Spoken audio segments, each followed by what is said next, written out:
I'm David Castle. I'm talking to you from Toronto in Canada, where I've just moved.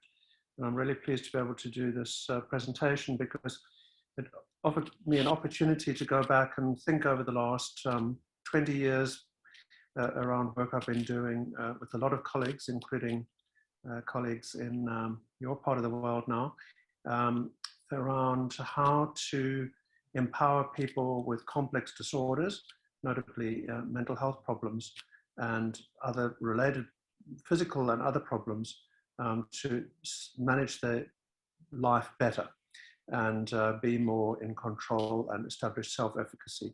So I'm going to be talking about this program called the Optimal Health Program. And it started back in about 20 years ago when we were thinking about how it would be for somebody with a severe mental illness like schizophrenia to negotiate complex systems of care. And we bemoaned the fact that the systems of care, of course, are not optimal, but then came back to the idea that the best thing to actually do for an enduring effect for individuals is to empower them and give them self-efficacy. And from work we did with patients and carers, we found a lot of them had felt very disempowered by systems and didn't feel in control and in authority in terms of their illness management or wellness management, as we came to talk about it more and more. So really important shift in focus and turning things on its head. And the other notion was the idea that people can't just go off and do it alone. They need to be skilled up in terms of self-efficacy, and they also need to be able to tap into a collaborative network. And we build within our program a collaborative partnership network, which I'll talk about in more detail. So the Optimal Health Program is a holistic self-management well-being program, promotes empowerment, self-efficacy. It uses principles of collaborative therapy.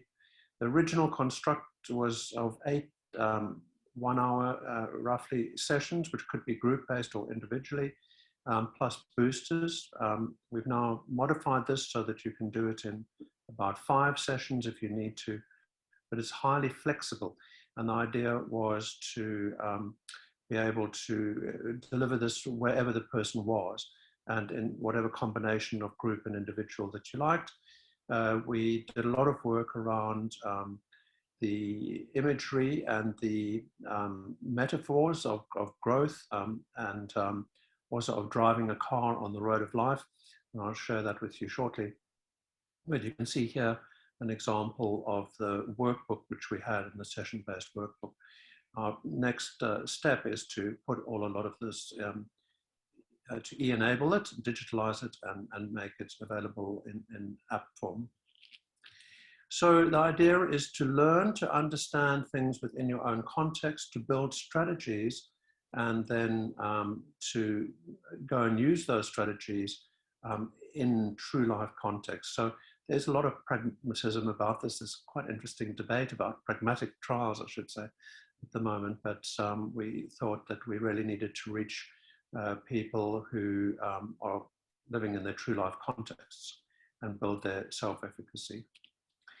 One of the underpinnings of the whole program is this idea that we need to embrace a recovery paradigm. And one of the important aspects of the recovery paradigm is that we shift the focus away from just mental health symptoms. If you look at most pharmacological trials and a lot of psychological trials in the field, it's all about symptoms and what your score is on the PANS, positive and negative symptom scale, for example. People actually want to talk about other things than just their symptoms. Of course, symptoms are important, and we address symptoms, and we look at how to ensure symptom amelioration and control as best possible, including with medications.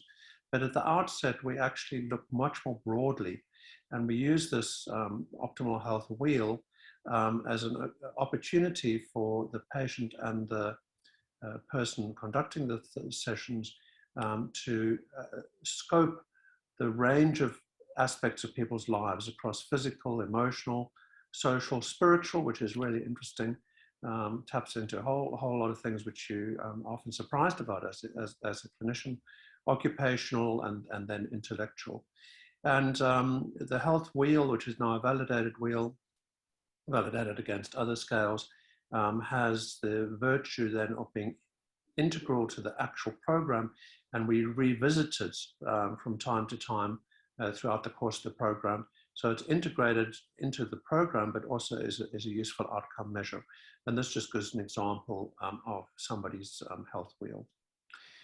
We have a model called the I Can Do model, which builds on strengths vulnerability idea, really talking up strengths but understanding how stressors can weigh down on people, and working with them to develop plans and strategies to try and support them and balance.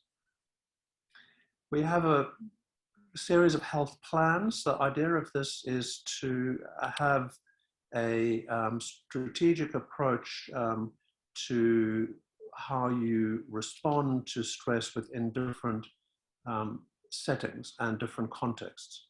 So our frustration with existing models was a lot of it was around what we would call Health Plan 3, which was when things went terribly wrong and you might land up relapsing and landing up in hospital.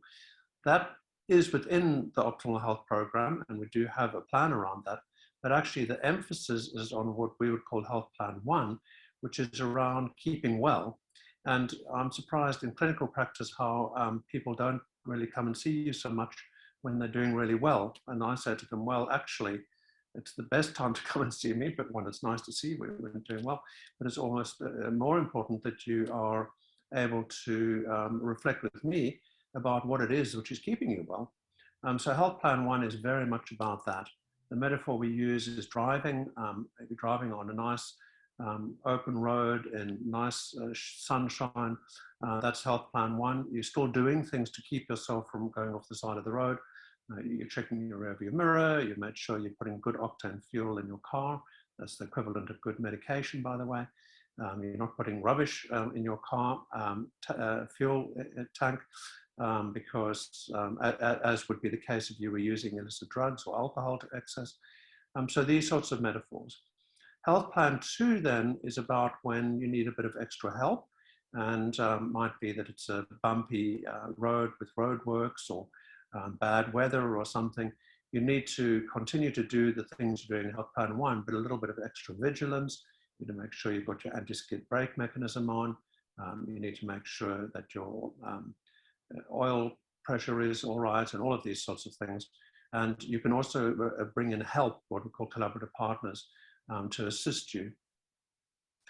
Health Plan 3, as I said, is when things go really badly wrong and you might have a crash or your car might break down. It's not a disaster, but you might need to be towed into the service station, like going into hospital. That's an opportunity, actually. It's a learning opportunity, but I'll come back to how we look at that shortly. This is mapping those health plans from the top through to the bottom. So Health Plans 1, 2, and 3 are colored here. And this is an example of understanding how things can sometimes go wrong and what's led up to them going wrong. So the example of a hospital admission where you've tipped into red, as I said, that isn't a disaster.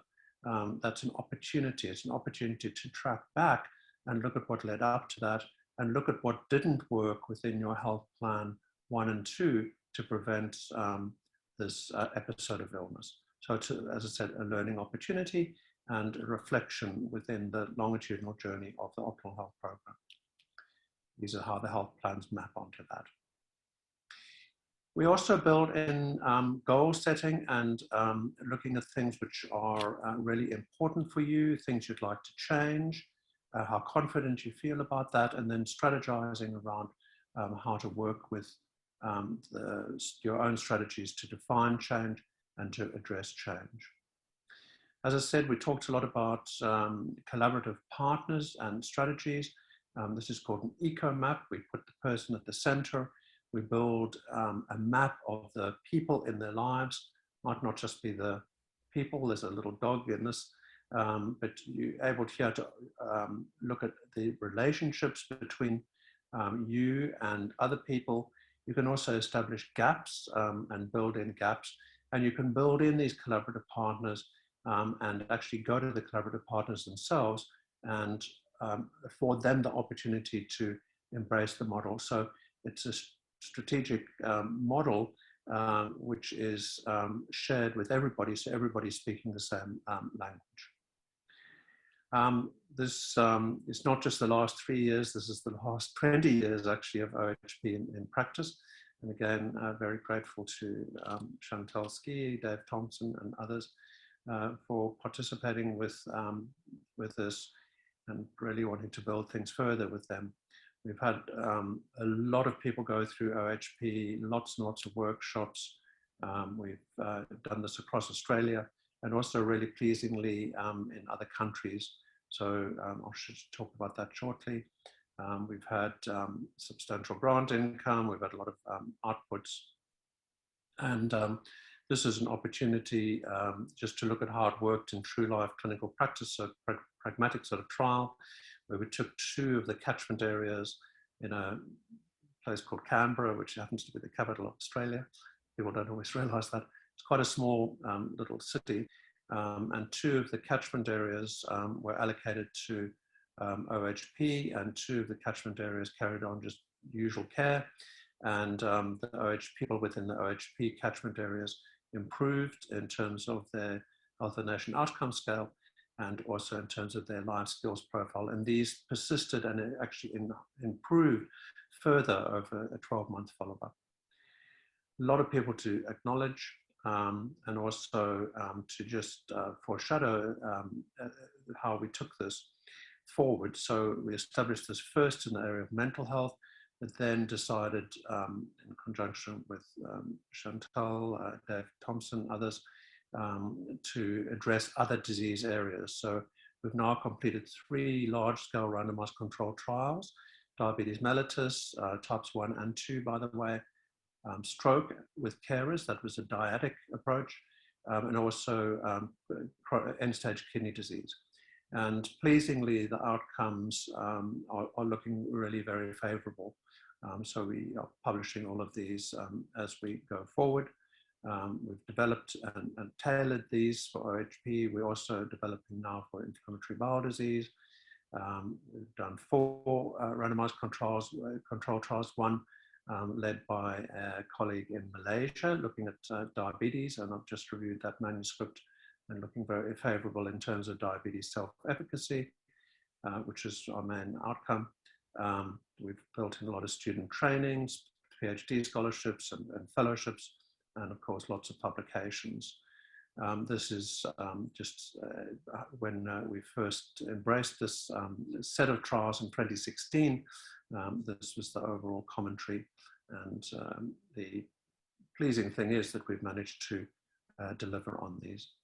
So I'd like to thank the organizers for the opportunity to talk about this program. I'm really hoping that in the future we'll be able to have much more collaboration across the world.